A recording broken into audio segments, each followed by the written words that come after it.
Feel like a burger? If you had 3 beef burgers in front of you like this, and one of them was made from regular old farmed cows, traditionally raised, grass-fed and lovingly slaughtered, shh. One was produced for a fraction of the energy, land or greenhouse emissions, and without any antibiotics or hormone treatments. Oh, and it didn't require a cow to die for it to be made, but it came from a lab, and one that was made from plant ingredients and no petri dish, but you might notice the difference in the texture and taste. Which one would you choose? Can we eat now?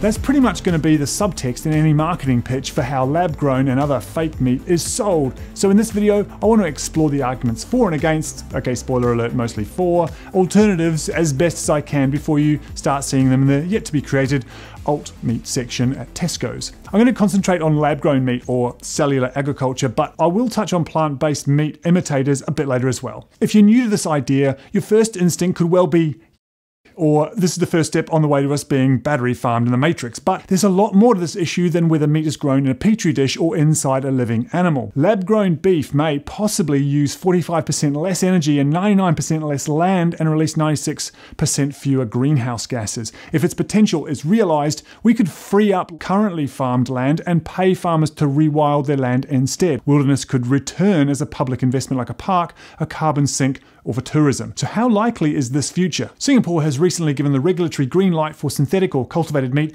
allowing US company Eat Just, not to be confused with Just Eat, to sell its $50 chicken nuggets in a high-end restaurant. Don't ask for a T-bone without credit approval. $50 chicken nuggets may sound like a lot, but it's a long way down from the $300,000 lab-produced burger that was showcased on the BBC in 2013.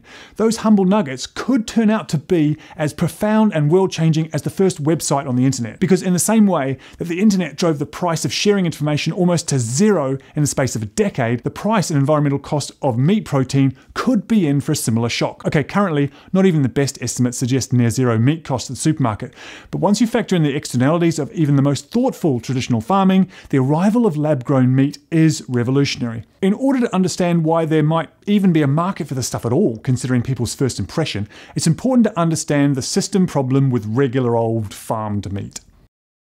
Humans, like bears and foxes and even a few insects, are omnivores. And of course, omnivores can opt in to getting protein from other animal flesh, usually not their own except during a zombie apocalypse, or they can get it from plants, or both. Throughout pre-industrial history, us humans have had meat in our diet when it was available, but it was expensive compared to a plant-based diet in terms of calories burnt anyway, while hunting, calories given to cattle in farming, or in cash to buy at a local market. With modern industrial farming though, the production cost has fallen dramatically and the appetite for meat has exploded to the point where 60% of all mammals on the planet are livestock, mainly cattle and pigs, and just 4% are wild. By the way, if you're wondering what makes up the other 30-something% of mammals on the planet, well, that'd be us. Biodiversity's for wimps. When it comes to birds, 70% are farmed poultry, with just 30% being wild. And meat production globally is growing by 1.5% per year as the developing world gets more aspirational and as meat stays relatively cheap by historical standards. Given that scale, it should be no real surprise that in the UK, our current industrial farming methods for meat use just over 50% of habitable land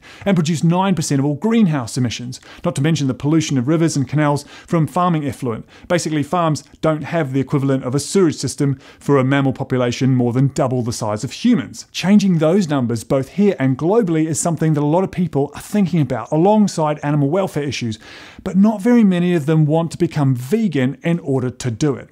And that's where lab-grown or synthetic or cultured meat and new and improved fake meat enters the scene. A new study conducted by the Vegan Society during lockdown in 2020 has found that 20% of Britons are reducing their meat intake while 15% have chosen to reduce their dairy and or egg intake. Now, cutting back isn't the same as cutting out, and that's likely because people like me enjoy the taste and texture of meat as well as the cultural and culinary history that goes with it. And that's probably why hardcore take-no-prisoner vegans still only number 2 to 3% of the population. I don't know if you've tried it, but I found switching to an entirely plant-based diet really difficult, and I found myself reverting to eating fish regularly with the occasional flexitarian day. That makes me the perfect target for lab-grown meat as long as I can't tell the difference and as long as my food safety concerns are met. And it turns out I'm not alone. Out of a population that is roughly 97% meat eating in the UK, animal welfare, I presume as in not killing them, is given as a reason for cutting back on meat by a lot of people, 20% in fact. That represents a significant market opportunity that is only growing even bigger in the next generation if the first surveys of Generation Z are anything to go by. I just can't say Generation Z. It's just not right. Meanwhile, health reasons have topped every survey, with half of all meat eaters regularly citing it as their biggest reason for cutting back on meat. If lab-grown meat can make good on its health promise of being completely antibiotic and hormone-free, then it will again compare more than favourably to traditional meat. Now, alongside all of this, the plant-based meat imitations that have been on the shelf for decades have gone from, frankly, tasting like sawdust to being passed off as the real thing to my fussy, meat-eating son and a new and pleasant taste sensation to my vegetarian daughter. In this category, let's call them fake meat, there are two top contender companies with very different offerings.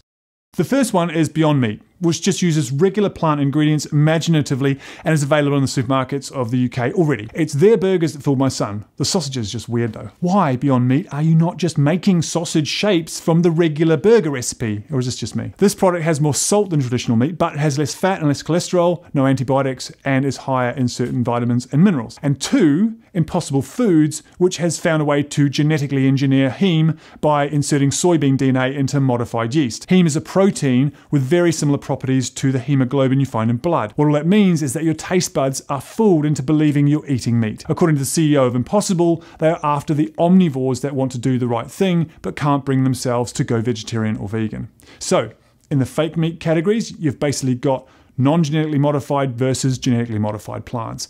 Now, I'm not going to wade into the GMO debate here. The important thing to note is that there's a wave of alternative meats coming that are after at least 20% of the entire meat market. There's also lab-grown milk, cheese, and butter to add to that.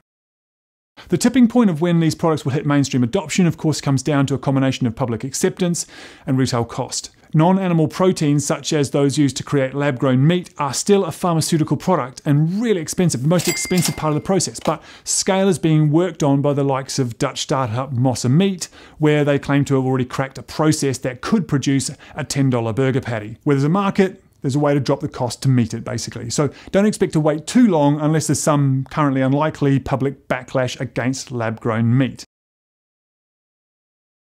Should it be a thing? There are concerns in the scientific quarter that the big money that has entered the domain is distorting the facts.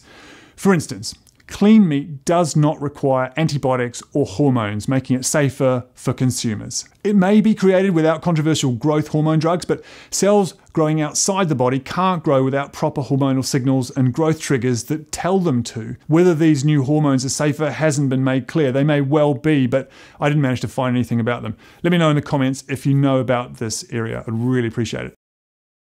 From the white noise of documentaries and worried news reporting and through campaigns like Veganuary, we're told that the problem of us all eating too much meat can't be solved with a new techno fix, but rather for us just to eat less of the stuff.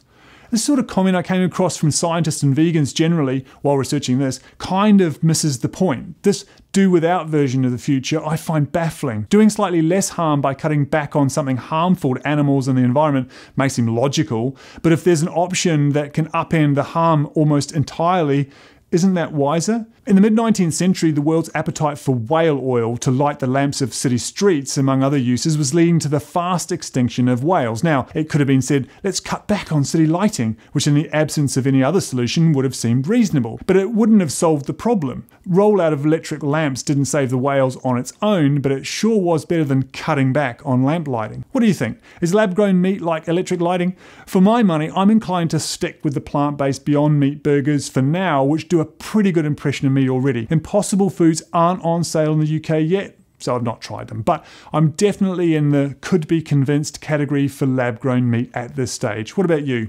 And what about the potential of releasing land for other uses? Should we help farmers rewild their land back into forest or specialised habitats? Let me know about that in the comments too. Please do hit like and subscribe if you've come this far because it really helps the channel. And remember, the future is the only place we're all heading to at the same time. May as well make it good.